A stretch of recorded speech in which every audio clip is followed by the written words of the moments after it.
Students, आज मैं video class 10th के स्टूडेंट के लिए लेकर आई हूँ उनका फर्स्ट चैप्टर।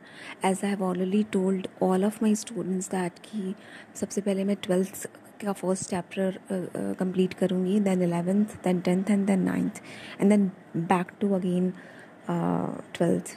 सो इस तरह से मैं कम्प्लीटली एक क्लास पे फोकस नहीं करना चाहती हूँ, बल्कि साथ में साइमल्टेनियसली मैं सारे क्लासेस को लेके चलना चाहती हूँ। आई जस्ट होप कि you all are doing well in your life and I know कि इस पेंडेमिक में बहुत मुश्किल है एडजस्ट कर पाना नई चीज़ों को लेकर। ऑनलाइन क्लासेस चल रहे हैं, बच्चे पैनिक कर रहे हैं एंड स्पेशली 10th के बच्चे, क्योंकि फर्स्ट बोर्ड्स हैं तो उन्हें कुछ समझ में नहीं आ रहा कि क्या करना है। बट डोंट वरी बेटा, as a teacher it's our responsibility कि आप लोग परेशान ना हो, एक प्रॉपर गाइडेंस आप लोगों तक पहुँचे। तो आज क्लास 10th से first chapter a letter to God मैं पढ़ाने वाली हूँ।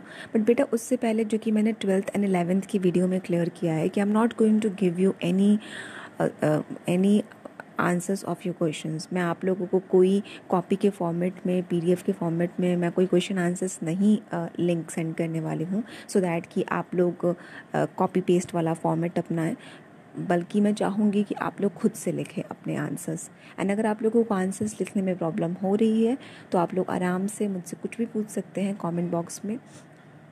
लेकिन मेरे कोई भी चैप्टर 2 पार्ट्स में डिवाइडेड होते हैं and the third part specially मैं रखती हूँ क्वेश्चन आंसर सेशन के लिए। तो डोंट वरी, बहुत सारे बच्चे क्वेश्चंस की मीनिंग समझ नहीं पाते हैं, जिसकी वजह से आंसर क्या लिखना है बहुत डिफ़िकल्ट होता है उनके लिए। सो मैं आप लोगों को थर्ड पार्ट में क्वेश्चन आंसर्स डिस्कस करके बताऊंगी कि उसकी मीनिंग क्या है, बताऊंगी कि आंसर कैसे लिखते हैं।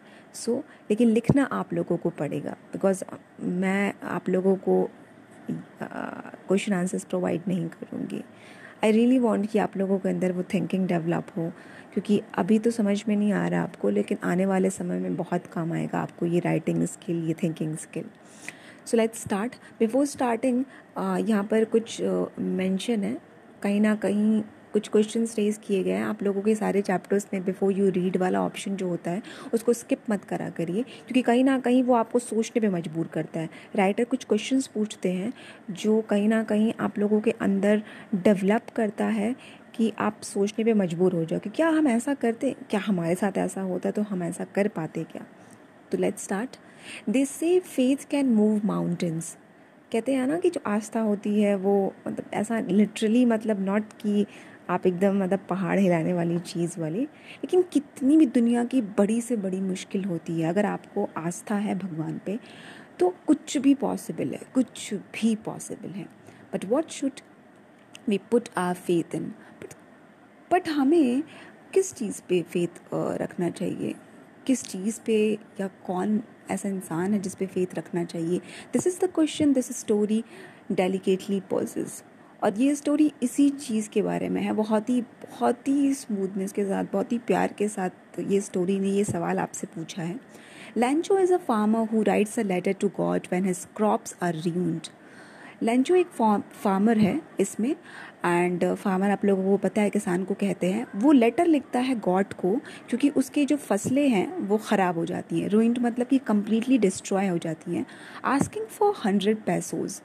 और लेटर में वो क्या डिमांड करता है, वो मांगता है कि उसे 100 पैसोज बेटा लैटिन अमेरिका की करेंसी होती है, जैसे कि अर्जेंटीना, मैक्सिको, ये सारी जो कंट्रीज़ होती हैं वो इसमें आती है। यहाँ पर हम करेंसी कौन सा यूज़ करते, पैसोज का यूज़ करते। Does Lencho's letter reach God. क्या लैंचो का लेटर गॉड तक पहुँचता है। Does God send him the money. क्या गॉड सेंड करते हैं मनी को। Think what your answer to these question would be and guess how the story continues before you begin to read it. And पढ़ने से पहले मैं आप लोगों को पढ़ाने वाली हूँ, बट वीडियो स्टॉप करके आप ये सोचो कि इज़ इट पॉसिबल कि कोई लेटर गॉड तक पहुँच सकता है, या इज़ इट पॉसिबल कि गॉड तक पहुँच भी जाए, उन्होंने लेटर का रिप्लाई भी वो कर दे और 100 पैसोज भी सेंड कर दे। तो आपको क्या लगता है, आप सोचो एंड क्रिएट करो एक अपने मन में स्टोरी, एंड देन आप फिर से कंटिन्यू करो इस वीडियो को एंड देखो कि आपने जो सोचा था क्या वो इस स्टोरी से मैच करता है। So let's start. ये सारे पार्ट्स को स्किप करेंगे. ओके, यहाँ से स्टोरी शुरू है.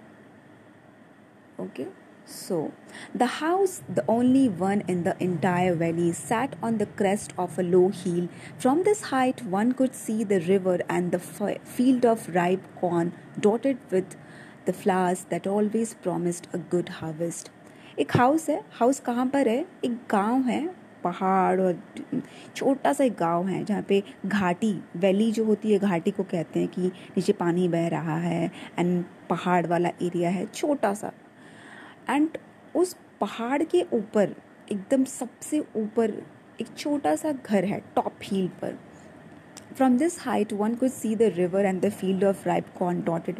एंड उस हाइट से, जहाँ पे फार्मर का घर है, उस हाइट से वो आराम से नीचे बहते हुए पानी को देख सकता है, अपने फसलों को देख सकता है. एंड फसलें कैसी, जो लदी हुई हैं, जो उसके जो फील्ड है, कॉर्न की जो फील्ड है, मकई की जो फील्ड है, वो बिल्कुल पक गई है एंड फ्लावर्स से लदी हुई है. एंड कहीं ना कहीं ये सब कुछ देखकर फार्मर को ये एहसास हो रहा है कि इस बारी जो हार्वेस्टिंग होगी, इस बारी जो कटाई होगी जैसे फसलों की, तो बहुत फ़ायदा होगा. क्योंकि जब आप जो फार्मर होते हैं उनकी पूरी ज़िंदगी उनके खेतों पे टिकी होती है कि वो फसलें निकाले एंड वो शहरों तक पहुंचाए, लोगों तक पहुंचाए और उससे पैसे कमाए. सो एक फार्मर के लिए पूरी उसकी ज़िंदगी जो होती है उसके खेतों में ही होती है. The only thing the earth needed was a downpour और एटलीस्ट अ शार. एक ही चीज़ की ज़रूरत थी उस फील्ड को, और वो था या तो हल्की बारिश हो जाए, या तो डाउनपोर मतलब कि बहुत ही हैवी काइंड ऑफ रेन हो जाए, बहुत ज़्यादा बारिश हो जाए. और अगर वो ना भी हो पाए तो हल्की हल्की बारिश तो हो जाए, क्योंकि आपको पता है कि रेन कितना इम्पॉर्टेंट होता है अच्छे फसल होने के लिए. Through out the morning Lencho, मतलब पूरे सुबह, थ्रू आउट मतलब कि पूरा, from the starting till the end, पूरे मॉर्निंग लेंचो क्या करता है, who knew his field intimately, जो अपने फील्ड को बहुत ही क्लोजली जानता था, बहुत अच्छे से जानता था intimately, had done nothing else but see the sky towards the north east. उसने कुछ नहीं किया था, बस पहाड़ पे अपने घर के पास खड़े होके वो नॉर्दर्न ईस्टर्न साइड में, वो जहाँ से हवा आ रही थी, बस उधर ही देखा जा रहा था. और वो वेट कर रहा था किस चीज़ का, कि बारिश आएगी कि नहीं आएगी, बिकॉज इट्स इम्पॉर्टेंट कि बारिश आएगी तभी उसकी फसलें जो होंगी वो अच्छे से पक जाएंगी, अच्छे से हो जाएंगी. Now we are really going to get some water women. And finally उसको रियलाइज़ होता है कि यार मौसम देखकर, कि अपनी वाइफ से बोलता है कि लगता है कि अब बारिश हमें मिलने वाली है, बारिश होने वाली है. The women who was preparing supper replied, yes God willing. Normally जो गाँव के लोग होते हैं या जो ऐसी फैमिली से बिलोंग करते हैं जो गॉड को बहुत मानते हैं, तो वो हर बात पे यही बोलते हैं कि अगर भगवान ने चाहा तो. हमारे में कहते हैं इंशाल्लाह, मतलब कि गॉड विलिंग, भगवान ने अगर चाहा तो. एंड सपर यहाँ पर है कि आप लोग बेटा कंफ्यूज हो जाते हो कि डिनर की सपर.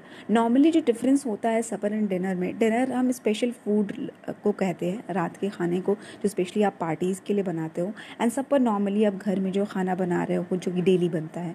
बट यहाँ पे अक्सर स्टोरीज़ में डिफरेंस नहीं शो किया जाता है. तो सपर हो या डिनर हो, दोनों को ही एक समान माना जाता है. कभी हम सपर का यूज़ कर लेते हैं, कभी हम डिनर का यूज़ कर लेते हैं, लेकिन बेसिकली ये डिफरेंस होता है दोनों में, जो कि आप याद रखना इस चीज़ को.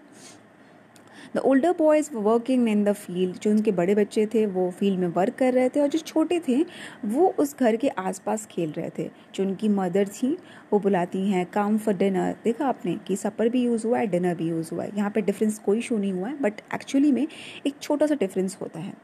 It was during the meal that just as Lencho had predicted, जैसे कि उसने भविष्यवाणी की थी, सोचा था कि यार बारिश होने वाली है, बारिश हो जाती है. Big drops of rain began to fall in the north east. Huge mountains of clouds could be seen approaching. And north east उस साइड से बारिश आती रहती है, बड़े बड़ी बूंदें पड़ती रहती है, एंड बड़े बड़े बादल के टुकड़े माउंटेन की साइड से उन लोगों के घर को अप्रोच करते रहते हैं, आते रहते हैं. The air was fresh and sweet. जो एयर, आपको पता है ना कि मतलब जब बारिश जब थोड़ी थोड़ी हल्की हल्की होने लगती है, ज़ोर से होने से पहले अलग सी हवा चलती है, अलग सी खुशबू होती है. मुझे बारिश बहुत पसंद है, एंड आई नो कि आप सब लोग को बारिश पसंद होगी. बस कीचड़ नहीं पसंद है, बट बारिश बहुत पसंद है. Okay, where I was. Okay, the man went out for no other reason than to have the pleasure of feeling the rain on his body.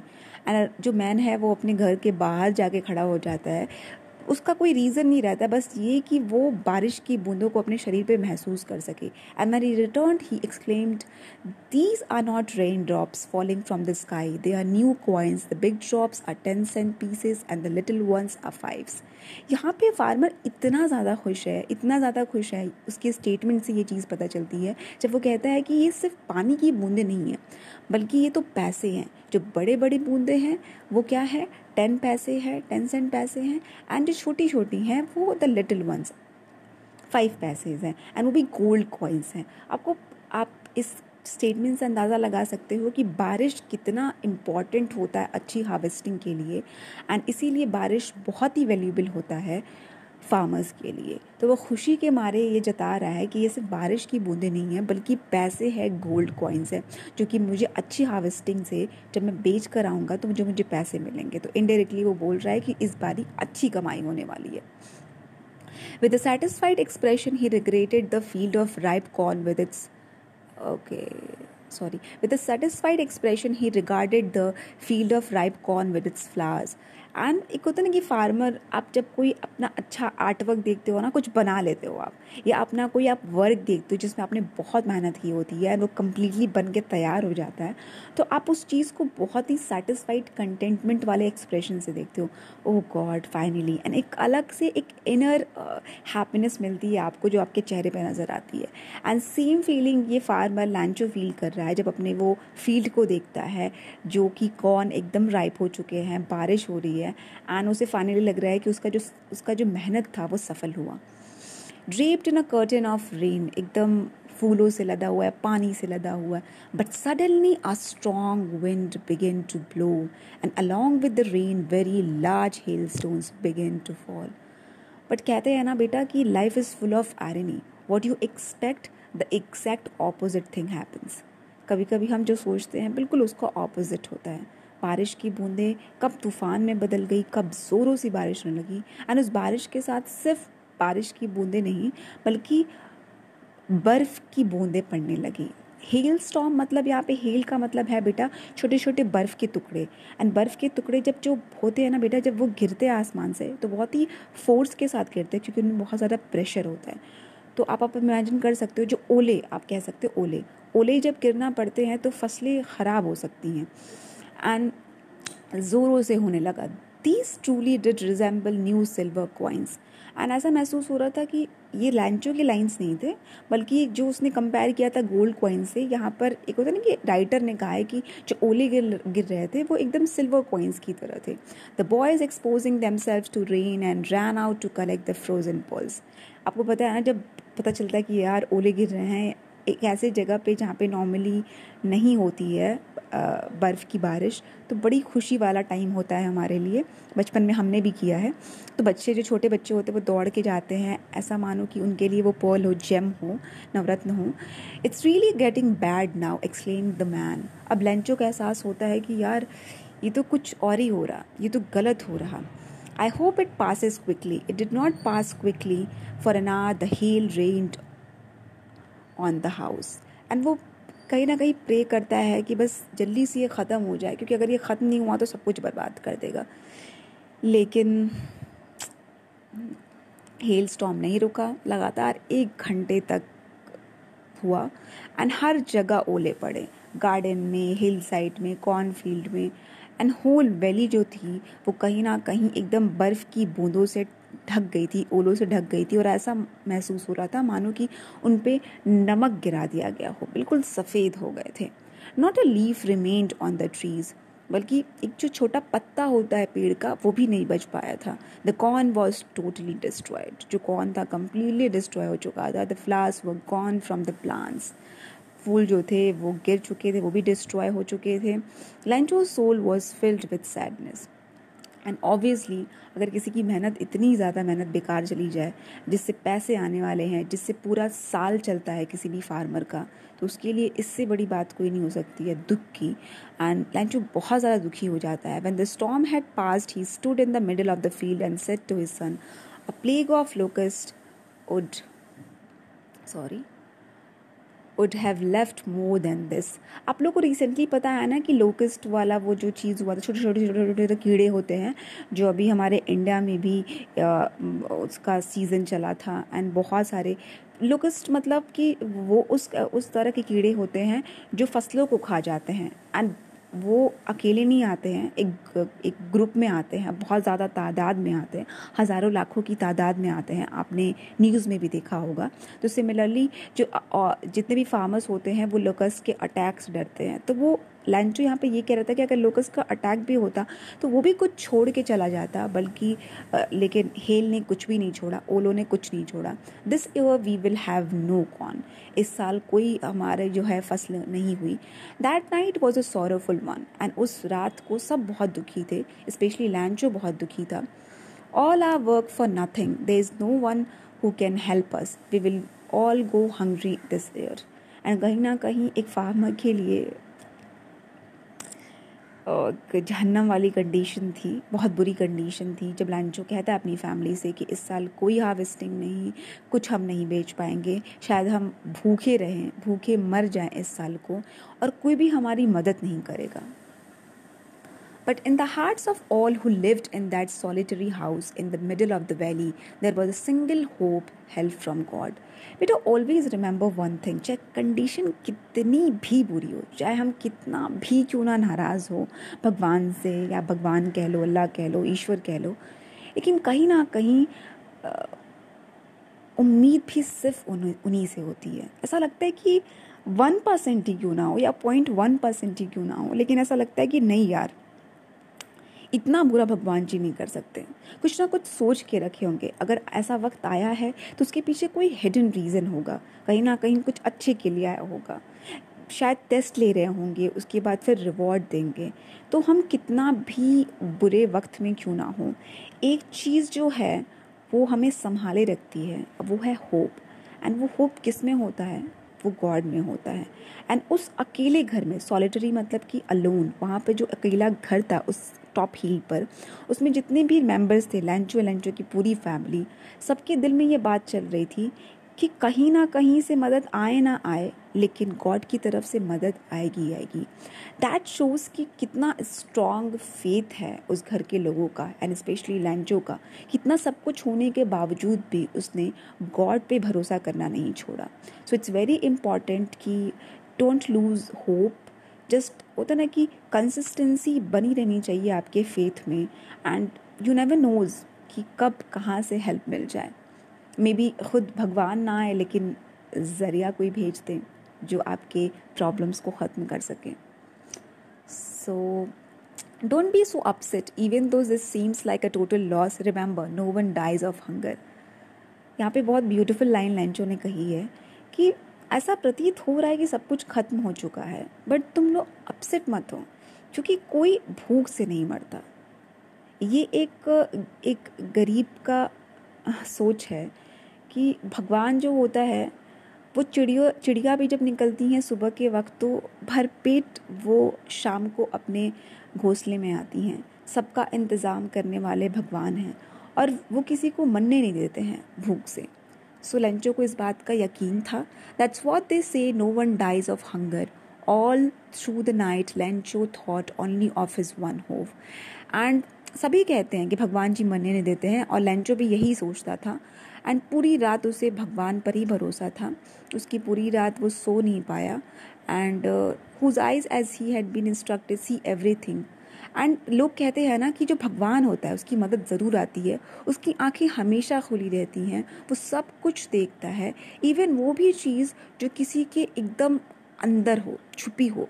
Conscious मतलब होता है बेटा ना कि आप अंदर एक अंतरात्मा वाली जो चीज़ होती है कि आपको सही गलत का फ़र्क पता होता है। तो ऐसी हिडन जगह पर भी वो चेक कर लेता है, आपके अंदर मन को वो पढ़ लेता है, जहाँ पर कोई नहीं पहुँच सकता। समटाइम्स आप खुद नहीं पहुँच सकते, वहाँ पे भगवान पहुँच जाता है।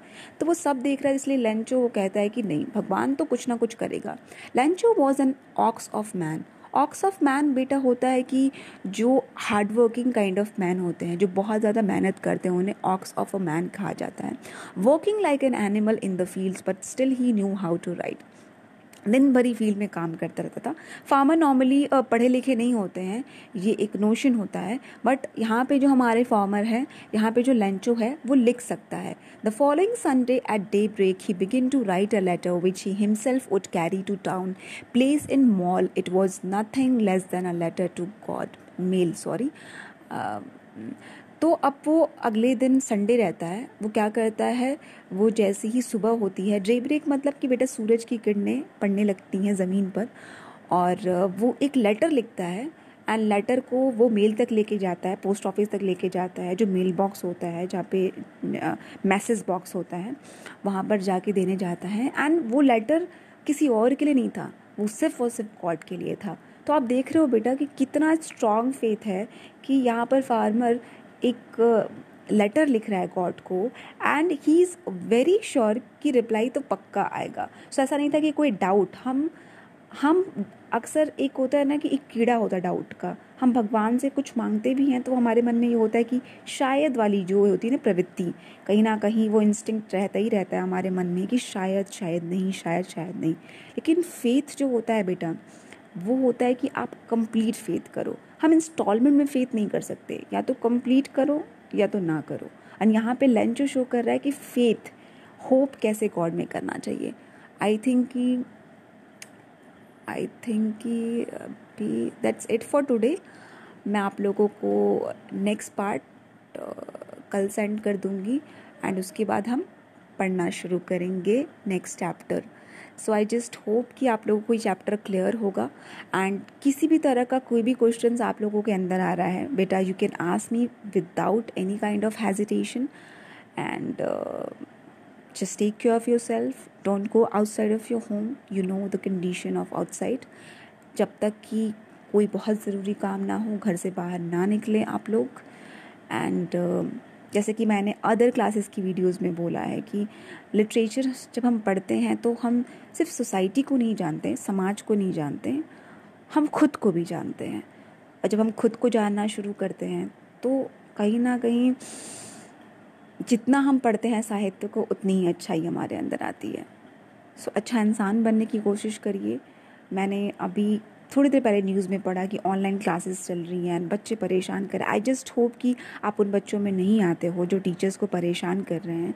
बट बेटा बहुत डिफ़िकल्ट है, जैसे कि आप लोगों के लिए ऑनलाइन स्टडी डिफ़िकल्ट है, वैसे ऑनलाइन पढ़ाना भी डिफ़िकल्ट है टीचर्स के लिए। Trust me, as a teachers I know very well कि कितना डिफ़िकल्ट होता है।